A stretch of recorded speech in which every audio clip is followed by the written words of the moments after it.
এই দুইজনের জগদ্দল পাথর থেকে মুক্তি চায়, রাজনৈতিক তৃতীয় শক্তির প্রয়োজন। তৃতীয় শক্তি আসতে পারে না। 24-এর গণ অভ্যুত্থানের পরে ইউনূস সাহেবের পৃষ্ঠপোষকতায় তিনি তো আকবরের বৈরাম খাওয়াইলেন, যখন এই বাচ্চা কাচ্চাদের দিয়ে উনি রাজনৈতিক দল করাইলেন, আমি সারাদিন ছিলাম তাদের বৈঠক শুরুর আগ থেকে সে 28শে ফেব্রুয়ারি মানিক মিয়া বিরুদ্ধে একেবারে শেষ হওয়া পর্যন্ত ছিলাম। বড় আশাবাদী ছিলাম যে একটা নূতন দল আসতেছে, তৃতীয় শক্তি হবে।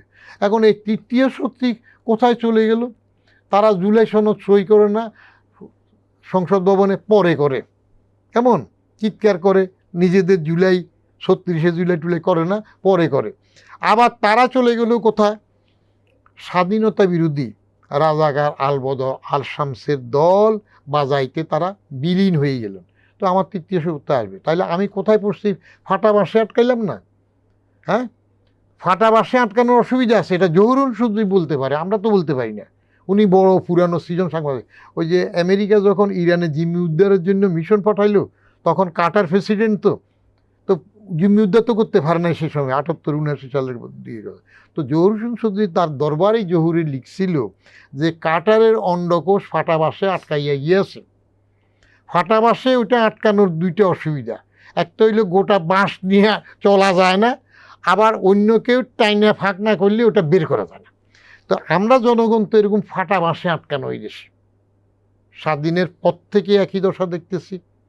খোদ স্বাধীনতার আনয়নকারী জাতির পিতা বঙ্গবন্ধু শেষের দিকে তার দল, এক দল তখন বাঁধার জন্য বাকশাল করল, এবং বাকশাল হয়ে গেল একটা বিশেষণ। মীর জাফর তুলল, নিজে মরলেন, আমাদের মারল। হ্যাঁ, তো সেটার পরে পাল্টা কু, আর আমাদের অভ্যাস হয়ে গেল প্রেসিডেন্ট মেরে ফেললাম। এখন বলবেন যে 3জন কেমনে মারলাম? একজন বঙ্গবন্ধুকে মারলাম, আরেকজন জিয়াকে মারলাম, আরেকটা কি, আরে 7টার মতো প্রেসিডেন্টে উঠে দেয়া, পিস্তল ধরে বা বাইর করে দেয়া, এটাই তো যথেষ্ট। ওনার তো কিছুই নাই, নিরীহ মানুষ ছিলেন।